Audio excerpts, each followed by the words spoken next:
Hello students. तो आज से जो हम है ना आगे वीडियो बनाने वाले आपके पास वो सारा का सारा जो पार्ट आपके पास जो यानी अगले जो 5 चैप्टर आपके पास हैं वो है कैलकुलस का भाग। कैलकुलस बहुत इंपॉर्टेंट आपके पास है। लगभग आपके पास 45 नंबर का आपके पास ही है ना, आपके पास चाहे एनसीईआरटी हो चाहे आपके पास स्टेट बोर्ड हो, उसमें आपके पास ये आता है। तो कैलकुलस में कुल मिला के कितने चैप्टर आपके पास? 5 चैप्टर्स आपके पास, 5 चैप्टर्स आपके पास इस कैलकुलस में आपके पास आते हैं। ठीक है। तो पहला आपके पास जो है वो है क्वांटिटी एंड डिफरेंशियबिलिटी यानी सांद्रता एवं अवकलनीयता। ठीक। फिर इसके बाद छठवां चैप्टर भी आपके पास आता है, वो है अवकलज का अनुप्रयोग। जो अवकलज हमने 11 में पढ़ा आपके पास है, उसी पे आपके पास आधारित ये चैप्टर भी आपके पास होने वाला है। तो उसका अनुप्रयोग के रूप में पढ़ा। ठीक। फिर अवकलज की ठीक उल्टी प्रोसेस के रूप में हमारे पास 7वां चैप्टर आता है समाकलन यानी इंटीग्रेशन। ठीक। फिर उसका भी अनुप्रयोग आएगा 8वां चैप्टर। और लास्ट आपके पास आता है अवकल समीकरण यानी डिफरेंशियल इक्वेशंस। तो ये जो 5 चैप्टर्स आपके पास हैं ये कुल मिला के पास 44 मार्क्स के आपके पास आते हैं। तो यानी अगले जो आपके पास 5 चैप्टर आपके पास होने वाले हैं वो सारे के सारे होंगे कैलकुलस के भाग यानी कलन, हिंदी में कहते हैं कलन आपके पास। ठीक है। तो उसमें से पहला चैप्टर को हम आज से शुरुआत कर रहे हैं आपके पास, इसका इंट्रोडक्शन देंगे आपके पास थोड़ा सा। जैसे इसमें पहला जो टॉपिक कॉन्टिन्यूटी है, संततता, उसके बारे में बताऊंगा मैं आपके पास इस वीडियो में। तो ये जो चैप्टर आपके पास है वो 11th में जो चैप्टर आपने पढ़ा था, 11th में आपने पढ़ा 11th में पढ़ा था आपके पास लिमिट्स एंड डेरिवेटिव।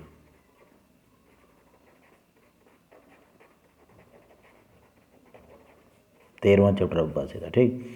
तो लिमिट एंड डेरिवेटिव जो चैप्टर हमने आपके पास 13वां चैप्टर जो हमने 11th में पढ़ा है उस पर ही आधारित ये दोनों टॉपिक हैं। लिमिट्स पे आधारित होगा कॉन्टिन्यूटी यानी सांद्रता, और डेरिवेटिव अवकलनीयता आपके पास। ठीक है। तो ये आपके पास हमको थोड़ा सा उसके कॉन्सेप्ट हम यूज़ करने वाले हैं इन दोनों टॉपिकों में। तो सबसे पहले हम बात कर लेते हैं लिमिट्स की, क्योंकि लिमिट पे आधारित कौन है? कॉन्टिन्यूटी। तो लिमिट की हम थोड़ी बात कर लेते हैं बस, ज़्यादा नहीं, आपके पास थोड़ा बेसिक्स बता रहा हूँ आपके पास। ठीक है। लिमिट के बारे में हमने क्या पढ़ा, जिसे हिंदी में कहते हैं सीमाएँ। ठीक। तो हम फंक्शन जो पढ़े हैं उसी पे आधारित होने वाले क्वेश्चन प्रकार से। तो मान लो पर y बराबर F x be any given real function. अब रियल फंक्शन है, इसका अर्थ है इसका डोमेन जो होगा वो R होगा या फिर सबसेट ऑफ R, या तो इसका प्रांत क्या होने वाला है आपके पास जो वास्तविक संख्याओं का समुच्चय हो या उसका कोई उपसमुच्चय है। अब वास्तविक फलन है तो इसका परिसर भी इसी प्रकार से होने वाला है। ठीक। तो डोमेन भी, रेंज भी या कोडोमेन भी इसी प्रकार से आपके पास होने वाला है बस ये पास। ठीक। तो ये रियल फंक्शन आपके पास दिया हुआ है। तो इसमें हमने देखा y बराबर एफ एक्स जो नोटेशन फंक्शन का है ये आपके पास, इसमें हम कहते हैं फंक्शन, जो उसकी परिभाषा हमने पढ़ी फलन की, उसके दो परिभाषा हमने पढ़ी कि फलन क्या होता है, कि फलन एक प्रकार का संबंध है जिसके अनुसार प्रांत, जो अगर मैंने कहा फंक्शन जो है वो ए से बी पर परिभाषित, तो ये ए उसका प्रांत गलत है। तो फलन एक प्रकार का संबंध है जिसके अनुसार ए के प्रत्येक अवयव के लिए, आप थोड़ा ध्यान देना, ए के प्रत्येक अवयव के लिए अद्वितीय प्रतिबिंब कहाँ हो? बी में। अद्वितीय का मतलब कि एक अवयव का एक ही प्रतिबिंब। ठीक है। तो ये फंक्शन की डेफिनेशन पढ़ी। या फिर हम पढ़ते हैं एफ एक रूल है, नियम है आपको, जिसके अनुसार ये जो x है उस पर आश्रित कौन है? y है। यानी f एक नियम है जिसके अनुसार क्या है, जो ये x जो था उस पर कौन आधारित है? आपके पास y है, बस y डिपेंड करता है आपके पास। ठीक है। तो f एक ऐसा नियम है जिसके अनुसार x पर कौन आश्रित है? y। अब x पर आश्रित है तो x को कहते हैं आपके पास स्वतंत्र चर, स्वतंत्र चर कहो या इसे कहते हैं इंडिपेंडेंट वेरिएबल,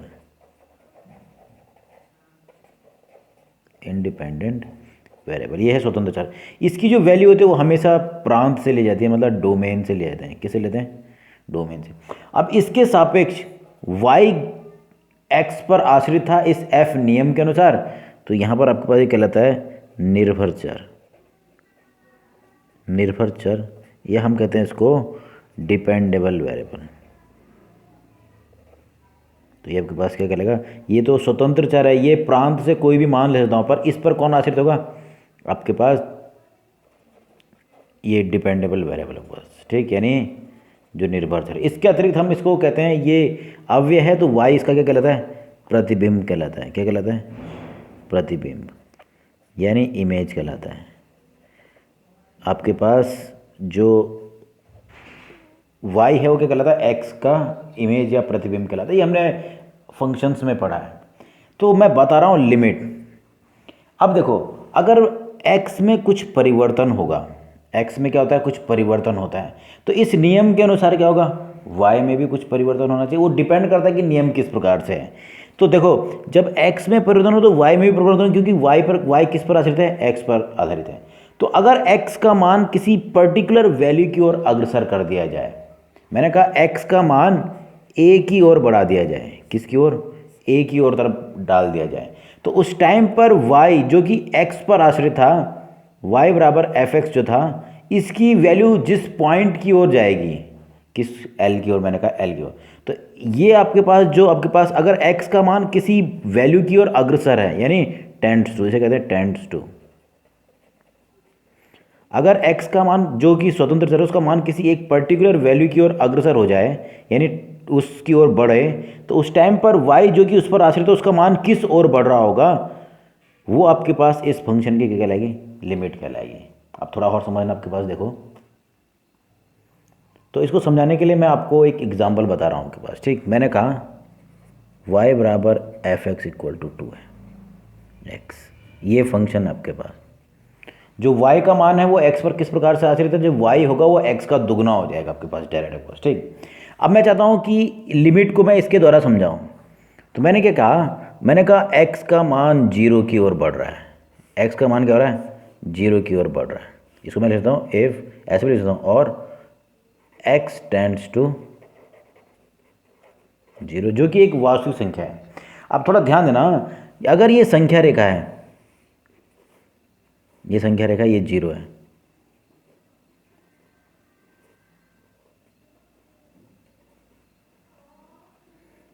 तो ये इस प्रकार से आपके पास संख्या रेखा, और 0 ये आपके पास उसका ठीक बीच का पॉइंट है। अब x का मान जो है, ये x के लिए आपके पास, ठीक है, x का मान 0 की ओर अग्रसर होने का अभिप्राय दो तरीके से हो सकता है। देखो, x का मान 0 की ओर अग्रसर क्या हो सकता है, x का मान 0 से कम रहा होगा और 0 की ओर अग्रसर, मतलब x इस ओर से अग्रसर हो रहा है, x का मान 0 से कम था और 0 की ओर अग्रसर है, ठीक। या फिर ऐसा भी पॉसिबल है कि x का मान 0 से अधिक था और 0 की ओर अग्रसर है। मैंने तो कह दिया कि भाई इस फंक्शन में x का मान 0 की ओर अग्रसर है, तो x का मान 0 की ओर अग्रसर हो रहा है, तो इसका अर्थ है कि वो लेफ्ट साइड से भी हो सकता है, ये जो लेफ्ट साइड है, या फिर राइट साइड से भी होता है, ठीक। जैसे मैंने कहा लेफ्ट साइड के लिए कहा मैंने, x का मान पहले था x की वैल्यू और उसके सापेक्ष y बराबर एफ एक्स की वैल्यू। मैंने कहा लेफ्ट साइड से था, मैंने कहा -3, पहले -3 था, कितना था, -3। तो अगर मैं यहाँ पर x का मान -3 आपके पास है, तो y का मान सीधे सीधे कितना हो जाएगा, यहाँ पर -3 रखने पर कितना हो रहा है, -6। फिर मैंने कहा -2, तो कितना आ रहा है, -4। मैंने कहा -1, तो कितना है, -2। इसके बाद मैंने और नज़दीक का मान लिया, मैंने कहा -0.5, देखो -0.5 कितना आएगा, -1। फिर मैंने कहा 0.5 यहाँ पर होगा ना, तो मैंने कहा -0.1, तो हो सकता है, यानी -0.0, ये इस प्रकार से है।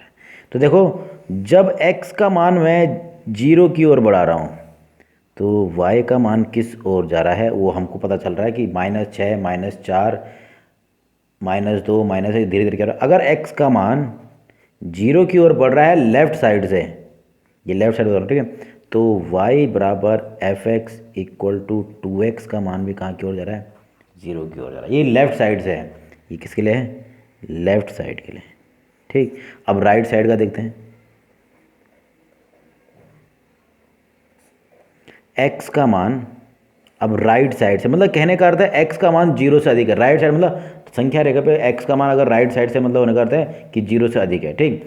और ये है y बराबर एफ एक्स का मान। मैंने कहा सेम इसी प्रकार से माइनस से, तो मैंने कहा 3, फिर कहा 2, फिर 1, फिर 0.5 और फिर 0.1, ठीक। तो देखो आपके पास क्या मिलता है, जब x का मान 3 था तो y का मान सीधे कितना रहा है 6, फिर 4, फिर 2, फिर 0.1 है तो x ने क्या होना है, y ने क्या होना, उसका दुगना होना, तो कितना हो जाएगा 1, और इसका करेंगे तो 0.2।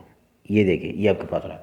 देखो जब राइट साइड से जब x का मान जीरो की ओर अग्रसर हो रहा है, किसकी ओर, जीरो की ओर, तो यहाँ आप देखो जो y बराबर F x equal to 2x था, उसका मान भी देखो धीरे धीरे कहाँ जा रहा है, 6, 4, 2, 1.2, और आगे मैं अगर 0.01 लिखता तो 0.02, 0.001 लिखता 0.00, तो यानी किस ओर जा रहा है, जीरो की ओर। तो देखो आपके पास चाहे वो लेफ्ट साइड से x का मान जीरो की अग्रसर हो, चाहे राइट लेफ्ट साइड से हो, चाहे राइट साइड से हो, जब भी x का मान जीरो की ओर जाएगा तो देखो if x tends to zero, ये आपके पास रिजल्ट प्राप्त हो रहा है। अगर x का मान जीरो की तरफ जाएगा तो y बराबर F x equal to 2x का मान भी कहाँ की तरफ जाएगा, जीरो का।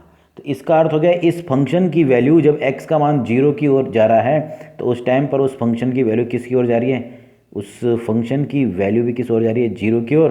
तो ये आपके पास कहलाती है, इस फंक्शन के लिए ये जो जीरो है क्या कहलाती है, लिमिट कहलाती है। क्या कहलाती है, लिमिट। और जिसको निरूपित कैसे करते हैं, इसको निरूपित किया जाता है, देखो एक बार ऐसे लिखते एक पास, limit x tends to zero f x, या लिख दो limit x tends to zero y equal to, या फिर limit x tends to zero जो y का मान था 2x इक्वल टू ज़ीरो। तो ये है उस लिमिट का निरूपण, ये हमने पिछले साल पढ़ा था आपके पास, ठीक है। तो ये तो पिछले साल का टॉपिक आपके पास है, लिमिट। तो लिमिट आपके पास है, तो लिमिट आपको कैसे निकाली थी आपके पास, बस ये पास। अब हम बात करते हैं लिमिट की। तो लिमिट क्या है, अगर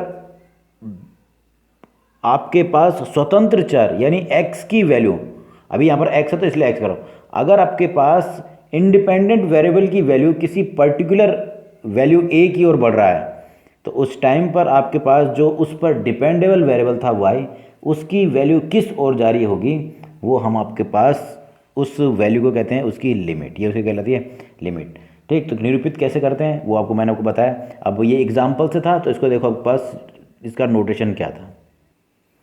तो व्यापक रूप में देखिए बस, अगर y बराबर एफ एक्स कोई फंक्शन आपके पास दिया हुआ है, कोई दिया हुआ फलन है, y बराबर एफ एक्स को दिया है, और इसमें अगर x का मान किसी if x tends to a, x का मान किसी वैल्यू a की ओर बढ़ रहा है, चाहे वो लेफ्ट साइड से बढ़ रहा हो चाहे राइट साइड से बढ़ रहा हो, तो उस टाइम पर आपके पास अगर उसके लिए ये x का a की ओर बढ़ने पर इम्प्लाइज दैट कि y बराबर एफ एक्स का मान कहाँ बढ़ रहा है, l की ओर बढ़ रहा है, यानी y टेंड्स टू क्या हो जा रहा है, l। तो उस टाइम पर ये जो l वैल्यू है वो क्या कहलाती है, लिमिट ऑफ फंक्शन, उस फंक्शन की लिमिट, इसको इस प्रकार से निरूपित करते हैं। और इसके अलावा आपने पढ़ा था left hand limit equal to right hand limit equal to, जो लिमिट की वैल्यू होगी ना वो आपके पास होनी चाहिए, limit x tends to a f x होना चाहिए। जो लेफ्ट हैंड लिमिट है इसका नोटेशन आपने पढ़ा था कि limit x tends to a minus f x, ये तो होता है लेफ्ट हैंड लिमिट। और इसी प्रकार से limit x tends to a plus f x, ये कहलाता है राइट हैंड लिमिट। तो अनिवार्य रूप से आपके पास इन दोनों पक्षों की जो जो दाएं पक्ष और बाएं पक्ष की सीमाएं होती है ना वो समान होनी चाहिए। और आपके पास क्या होता है उस टाइम पर, अगर वो समान है तो उस टाइम पर जो वैल्यू इनकी समान हुई है वही क्या कहलाएगी, उसकी लिमिट की वैल्यू कहलाती है ऊपर। तो ये आपके पास आपने पिछले साल पढ़ा है। इसके अलावा और अपने कुछ फॉर्मूलेस पढ़े हैं, वो भी आपको वो याद होने चाहिए, तब जाके आपके पढ़े कंटिन्यू पढ़ सकते, ठीक है। तो मैं वो ज़्यादा फॉर्मूलों की ओर या लिमिट की ओर ज़्यादा ना जाते हुए मैं सीधे आपके पास जो आपका टॉपिक है क्वांटिटी उस ओर बढ़ रहा हूँ आपके पास, ठीक। तो ये है आपके पास क्लास 12th के लिए जो पहला टॉपिक है कैलकुलस में, वो है कॉन्टिन्यूटी। सांतत्यता आपके पास कहते हैं या संतता भी कहते हैं, आपके पास अलग अलग वो है बस, ठीक है। तो हमने लिमिट पढ़ लिया, आपके पास है 11th का जो आपने पढ़ा, ठीक। अब कॉन्टिन्यूटी जो है वर्ड जो है वो आपने पहले भी पढ़ा है, आपने टेंस पढ़े थे, उसमें एक कॉन्टिन्यूस टेंस आते थे फर्स्ट, ये चाहे आपके पास पास्ट के लिए हो, प्रेजेंट के लिए हो, फ्यूचर के लिए, कॉन्टिन्यूस टेंस। कॉन्टिन्यूस का मतलब क्या होता है, यानी लगातार, यानी विदाउट एनी ब्रेक। कॉन्टिन्यूस का मतलब आपके पास हम इसे कहते हैं लगातार या विदाउट एनी ब्रेक। ये आपके पास इसकी जनरल मीनिंग आपके पास है जो हम इंग्लिश वर्ड से समझ रहे हैं, ठीक है। तो यानी अब जब हम बात करते हैं कॉन्टिन्यूटी की, किसी फंक्शन की कॉन्टिन्यूटी की, तो इसका सीधे सीधा अर्थ बताऊँ क्या होता है कि ऐसा फंक्शन कॉन्टिन्यूस कहलाएगा, या उसके अंतर्गत उस मतलब उस फंक्शन का गुण क्या होगा, सातत्यता का होगा, यदि उसका जो आलेख यानी जो ग्राफ है ना, उसका ग्राफ क्या हो, विदाउट एनी ब्रेक, मतलब लगातार जारी रहना, वो टूटना नहीं चाहिए। जैसे मैंने कहा आपके पास अभी अपने हमने ना एक एग्जाम्पल किया था y बराबर 2x का, ये मैंने आपको एग्जाम्पल बताया था आपके पास, ठीक है। तो अगर मैं इसका वक्र बनाना चाहता हूँ तो देखिए बस वक्र, तो करना क्या, आपके पास x के कुछ मान देते जाने हैं और आपके पास उसके हिसाब से वैल्यू मिलती जाएगी।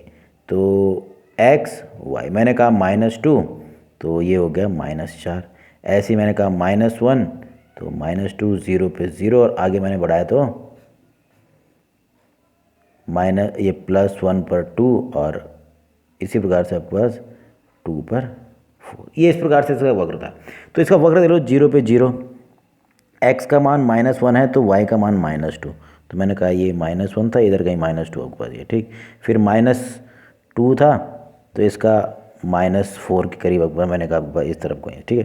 तो अगर आपके पास देखो तो ये आपके पास एक लाइन के रूप में आ रही है, ये वक्र बन रहा है इसका, मैंने अभी डायरेक्ट बना दिया आपके पास, आप चाहे तो उसके हिसाब से बना सकते हो स्केल लेते हुए आपके पास, ठीक है। तो मैंने इस प्रकार से, ये है y बराबर 2x, ठीक, ये वक्र बना आपके पास।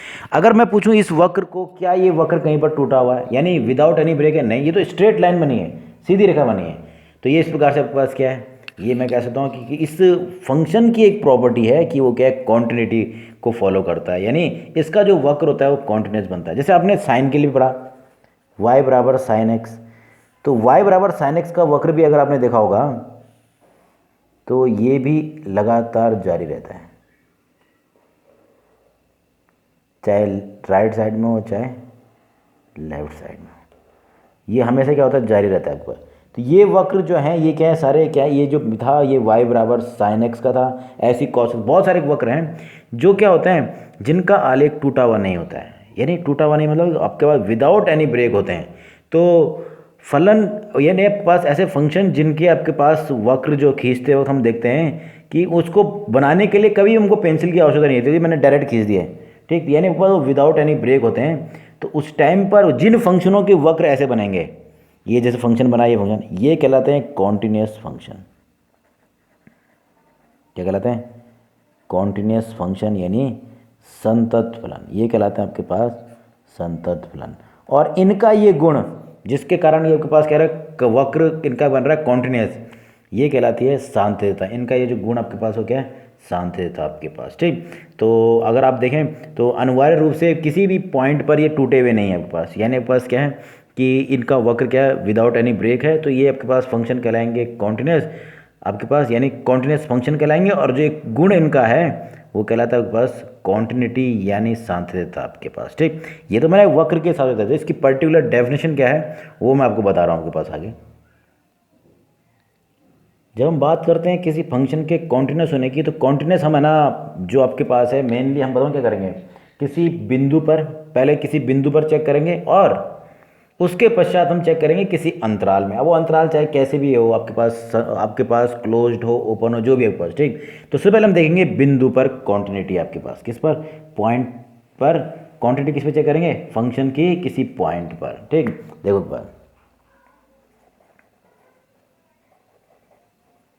Quantity of a given function, किसी दिए हुए फंक्शन की क्वांटिटी चेक कर रहे हैं एट अ पॉइंट,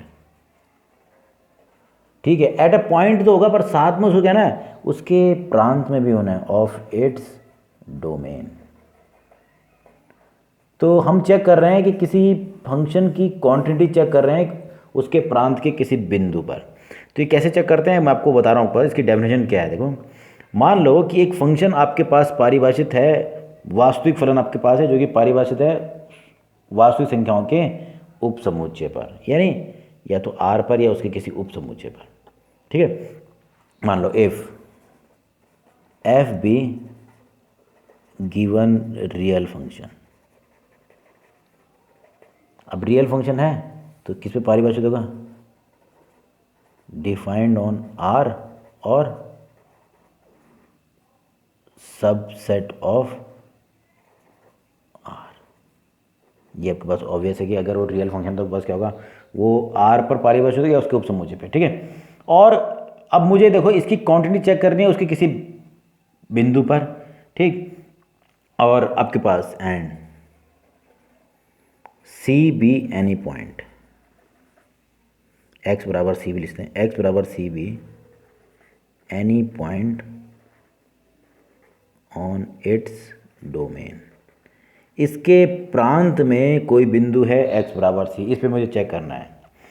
तो देखो पास जो y बराबर एफ एक्स जो फंक्शन था इज कॉन्टिन्यूस, ये कहलाता है संतत एट x बराबर c। वो बिंदु x बराबर c पर संतत कहलाता है यदि इफ, अब कंडीशन जो है वो याद रखनी है आपको, ठीक है। यहाँ से डेफिनेशन मेन शुरू है, ये तो मैंने केवल उसका इंट्रोडक्शन दिया आपके पास कि फंक्शन रियल फंक्शन f है और उसके प्रांत में कोई बिंदु c है, तो मैं c पे चेक कर रहा हूँ। देखो तो y बराबर एफ एक्स यानी जो फलन है वो x बराबर c पर संतत होता है। कंडीशन क्या है, यदि if limit x tends to c f x, यानी बिंदु c पर जो लिमिट का जो मान है वो किसके बराबर हो जाए, उस बिंदु पर फंक्शन के मान के बराबर हो जाए, ठीक है। तो ये आपके पास अगर ऐसा होता है तो वो x बराबर c पर क्या कहलाएगा, संतत। इसको मैं अदर तरीका इस तरीके से बताऊं, सेम डेफिनेशन में दूसरे तरीके से बता सकता हूँ, देखो ऊपर कि f is continuous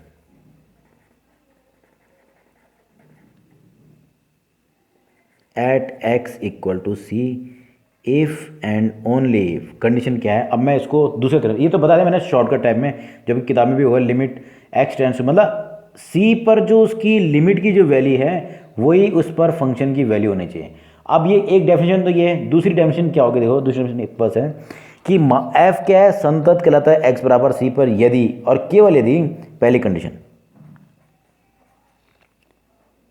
f is defined at x equal to C.